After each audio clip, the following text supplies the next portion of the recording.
আসসালামু আলাইকুম বন্ধুরা, আশা করি আপনারা সকলেই ভালো আছেন। আর আপনারা শুনছেন ইসলামিক গল্পের আসর।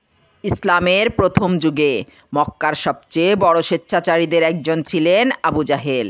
তিনি ছিলেন মক্কার কুরাইশদের নেতা ও কঠোর অত্যাচারী।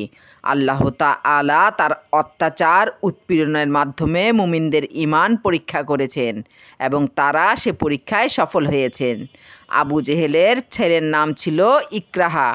রাসূল সাল্লাল্লাহু আলাইহি ওয়াসাল্লাম যখন মক্কার মানুষকে আল্লাহর একত্ববাদের প্রতি আহ্বান জানালেন, তখন তিনি ছিলেন টগবগে যুবক।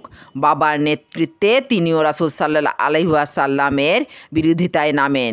মুসলিমদের বিরুদ্ধে তার অবস্থান এতটাই কঠোর ছিল যে এসব দেখে আবু জাহেল চরম তৃপ্তি অনুভব করত। তিনি মক্কার কুরাইশদের পক্ষ নিয়ে বদর যুদ্ধে অংশগ্রহণ করেন। এই যুদ্ধে তার বাবার করুণ পরিণতি হয়।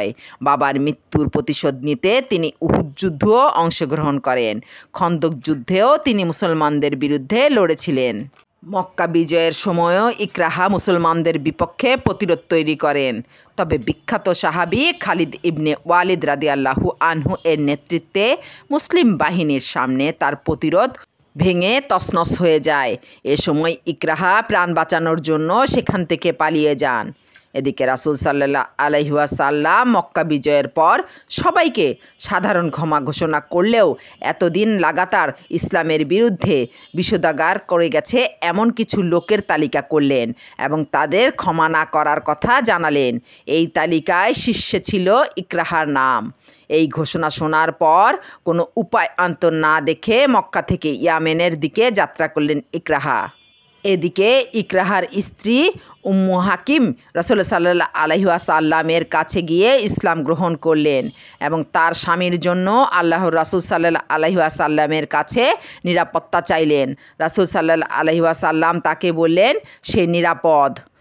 রাসূল সাল্লাল্লাহু আলাইহি ওয়াসাল্লামের কাছে নিরাপত্তার নিশ্চয়তা পাবার পর ইকরাহার স্ত্রী তার সন্ধানে বের হলেন। তিহামা নামক অঞ্চলে সমুদ্র উপকূলে তিনি স্বামীকে খুঁজে পেলেন।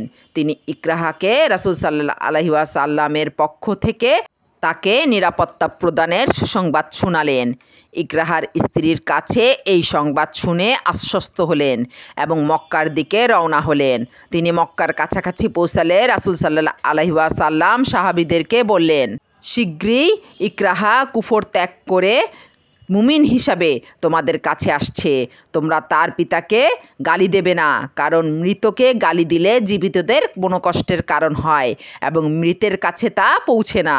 ইকরাহা রাসূল সাল্লাল্লাহু আলাইহি ওয়াসাল্লামের দরবারে পৌঁছালে রাসূল সাল্লাল্লাহু আলাইহি ওয়াসাল্লাম তার কাছে এগিয়ে এলেন এবং তাকে ক্ষমার কথা জানালেন। এই কথা শুনে ইকরাহা বললেন, এ দাওয়াতের পূর্বেই আপনি ছিলেন আমাদের মধ্যে সবচেয়ে সত্যবাদী এবং সবচেয়ে সৎকর্মশীল।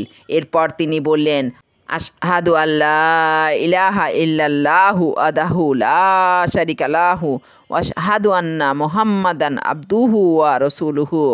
রাসূল সাল্লাল্লাহু আলাইহি ওয়াসাল্লাম ইকরাহাকে বললেন, অন্য কাউকে আমি দিচ্ছি এমন কোনো কিছু যদি আজ তুমি আমার কাছে চাও আমি তোমাকে দেব। ইকরাহা বললেন, আমি আপনার সঙ্গে যত শত্রুতা করেছি, যত যুদ্ধে আপনার মুখোমুখি হয়েছি এবং আপনার যত বিরোধিতা করেছি, সব কিছুর জন্য আপনি আল্লাহর কাছে আমার জন্য মাগফিরাত কামনা করুন। আমি এটাই চাই। রাসূল সাল্লাল্লাহু আলাইহি ওয়াসাল্লাম তখন তার জন্য দোয়া করলেন, হে আল্লাহ, যত শত্রুতাই সে আমার সঙ্গে করেছে, তোমার নূরকে নিভিয়ে দেওয়ার জন্য যুদ্ধের ময়দানে উপস্থিত হতে যত পথই সে ভ্রমণ করেছে, সব কিছু তাকে ক্ষমা করে দাও। আমার সামনে বা অগোচরে আমার মানহানিকর যত কথাই সে বলেছে, তাও তুমি ক্ষমা করে দাও। রাসূল সাল্লাল্লাহু আলাইহি ওয়াসাল্লামের দোয়ার পর ইকরাহার মুখ উজ্জ্বল হয়ে উঠল।